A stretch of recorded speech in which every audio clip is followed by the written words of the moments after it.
имкон доштанд ки партофти ним мувзиятгари тими миллии тоҷикистонро хуб истифода кунанд. ва ҳоло боз бозигузорӣ дар ҷои футболбозони тоҷик. Нуриддин Давронов тӯбро ба Фатуллоев имкон дорад ва имконият барои Парвизҷон Умарбоев. боз Фатулло, партофти Фатулло на он қадар дуруст буд ва довар чӣ ишора мекунад?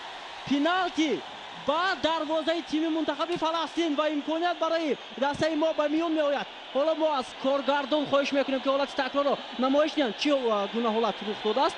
ҳоло тамошо мекунем.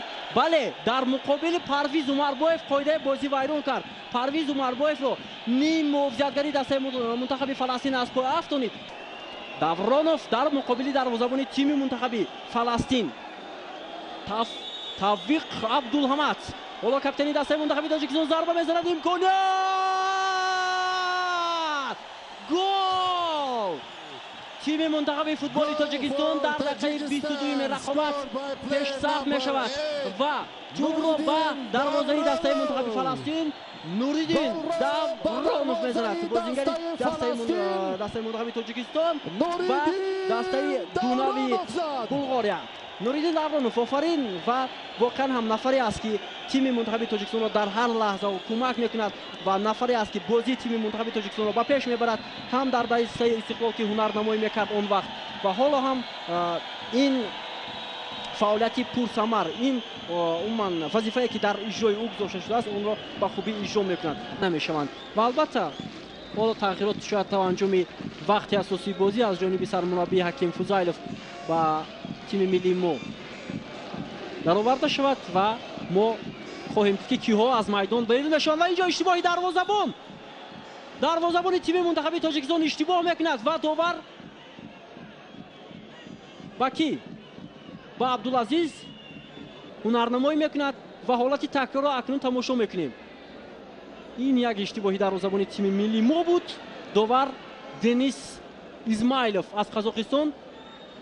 пеналти ба дастгири футболбозони мо омаданд ва ҳоло зарба ба ҷониби дарвозаи мо Абдулазиз Маҳкамов. инҷо акнун Маҳкамов натавонист ки дарвозаашро аз гол эми нигоҳ дорад ва футболбозони Фаластин тавонистанд дар дақиқаи 52 рақобат ҳисобро баробар кунанд ва албатта муаллифи гол легионери дастаи мунтахаби Фаластин Ҷонатан Зарила шуд ки аз зарбаи 11 метра тӯбро ворди дарвозаи ҳарифон кард. ва ин албатта бозӣ аст. ҳоло боз дақиқаҳои хеле ҳам сершумор дар пеш аст. бовар дорем ки тими мунтахаби мо дар ин рақобат метавонанд муваффақ шаванд. Амирбек Ҷурабоев, Аҳтам Назаров, Ҷаҳонгир Алиев, Нуриддин Давронов омоданд ки деворчаи хурдистонӣ созанд. Фарод Восиев яке аз бозингарони дастаи мунтахаби Фаластинро нигоҳ мекунад. ҳоло зарба аз ҷониби бозингари дастаи мунтахаби Фаластин зада мешавад ва ҳисоб 1-2 ба фоидаи меҳмонон. акнун футболбозони фаластинӣ дар дақиқаи 57 рақобат бо кӯмаки ним ҳимоятгар Тимур Саем пешсаф шуданд ва дар қисми дуюм аллакай 2 дафъа дарвозаи Абдулазиз Маҳкамовро рах накарданд. ҳисоб 1-2 ба фоидаи меҳмонон аст ва акнун бояд футболбозони тоҷик зуд дар зудтарин фурсат натиҷаи бозиро баробар кунанд ва агар барои баробар кардани натиҷаи вохӯрӣ вақт барои футболбозони тоҷик тӯл кашад, он гоҳ хатар хоҳад буд барои муваффақ шудан дар бозии имрӯза дар муқобили тими мунтахаби Фаластин. бояд аз дақиқаҳои аввал Ҷаҳонгир Эргашев ба майдон меомад. яке аз бозингарони бо таҷрибаи дастаи мунтахаби футболи Тоҷикистон аст. ҳоло зарба аз ҷониби Даврон Эргашев. гол! Даврон Эргашев дақиқаи 60 рақобат ҳисоб баробар. Алишер Тухтаев мураббии дастаи мунтахаби Тоҷикистон Одил Эргашев ва Даврон Эргашевро табрик мекунанд ва воқеан ҳам имконият барои тими мунтахаби Тоҷикистон дар дақиқаи 60 рақобат ба миён омад ва Даврон Эргашев тавонист ки аз зарбаи ҷаримавӣ ҳисобро баробар кунад. имконият барои футболбозони тоҷик буд ва билохира истифода бурданд. офарин ба Даврон Эргашев, легионери дастаи мунтахаби Тоҷикистон ки дар дастаи тарази Қазоқистон ҳунарнамоӣ мекунад. бинед ки чӣ гуна имконият барои ҳимоятгари дастаи мунтахаби Тоҷикистон буд ва Эргашев тавонист ки озодона тӯбро борди дарвозаи дарвозабони дастаи мунтахаби Фаластин Тавфиқ Абдуамад кунад.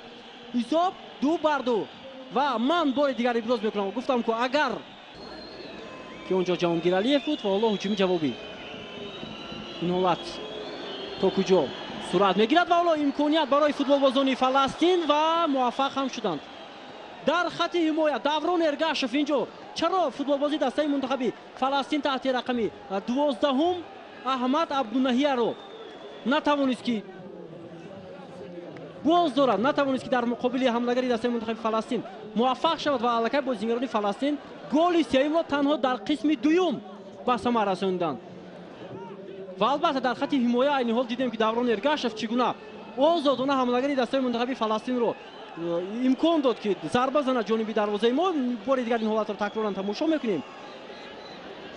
ва албатта аз ҳамон партофт, аз ҳамон мавқеъе ки онҷо Алиев ба иштибоҳ роҳ дода буд дар хати ним ҳимоя, ҳуҷуми дастаи мунтахаби Фаластин оғоз гардид ва партофти ҳавои Даврон Эргашев ба Комил Саидов. имконият барои футболбозони тоҷик. Алиев дар ин мавқеъ чӣ гуна зарба зад Алиев ва инро мо ҳатто нафаҳмидем ки чӣ гуна футболбози хати ним ҳимояи дастаи мунтахаби Тоҷикистон ва инҷо қоидаи бозӣ вайрон карда нашудааст. чаро Нуриддин Давроновро аз пой афтонидан футболбозони Фаластин ва акнун инҷо бозингари дастаи мунтахаби Фаластин довар ишора мекунад ки ҳарчи зудтар ин бозингарро аз майдон берун кунанд. бори дигар ҳолат такрорро мебинем. инҷо 100% қоидаи бозӣ вайрон карда шуда буд дар муқобили капитани тими мунтахаби Тоҷикистон Нуриддин Давронов.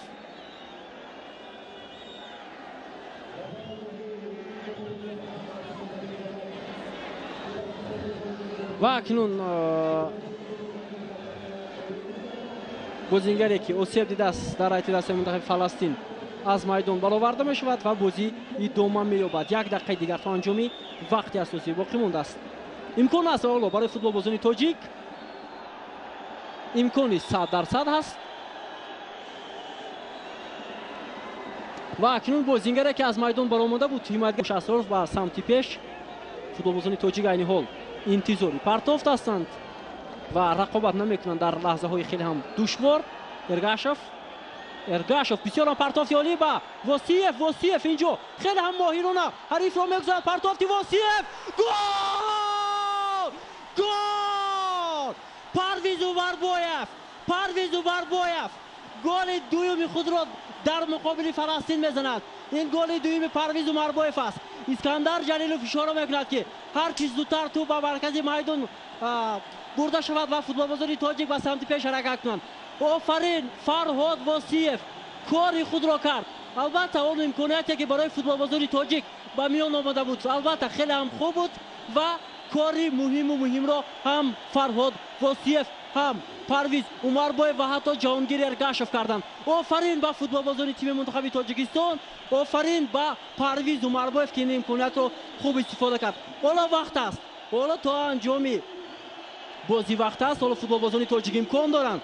Парвиз Умарбоев дар бозии аввал бо Фаластин низ гол зада буд ва имрӯз низ кори худро кард ва мунтахаби Фаластин бобароро анҷом наёфт ва ин дафъа акнун онҳо натавонистанд муваффақ шаванд. ва дӯстони азиз, ҳисоби бозии дӯстона миёни дастаҳои мунтахаби Тоҷикистон ва Фаластин бо голҳои сершумор 3-3 ба анҷом расида. албатта ин натиҷа моро қаноат намекунад. онро созмон диҳанд ва натиҷаро мусовӣ 3-3 кунанд. акнун футболбозони дастаи мунтахаби Тоҷикистон ба назди мухлисон мераванд ва аз мухлисон изҳори сипос мекунанд. ин голи Нуриддин Давронов аст дар бозии имрӯза зада шуд дар қисми аввали рақобат аз ҷазои 11 метра ва капитани дастаи мунтахаби Тоҷикистон тавонист ки ҳисобро боз кунанд. вале дақиқаи аввали қисми дуюми рақобат барои футболбозони дастаи мунтахаби мо навқадар бобарор буд ва довар ҷазои дуюми 11 метрро дар бозии имрӯза таъин кард ки ин дафъа ба дарвозаи дастаи мунтахаби мо буд ва онро футболбози дастаи мунтахаби Фаластин аниқтараш ним мувозиятгари даста легионери ин даста Ҷонатан Зарила ба ҳадаф расонид ва муваффақ шуд.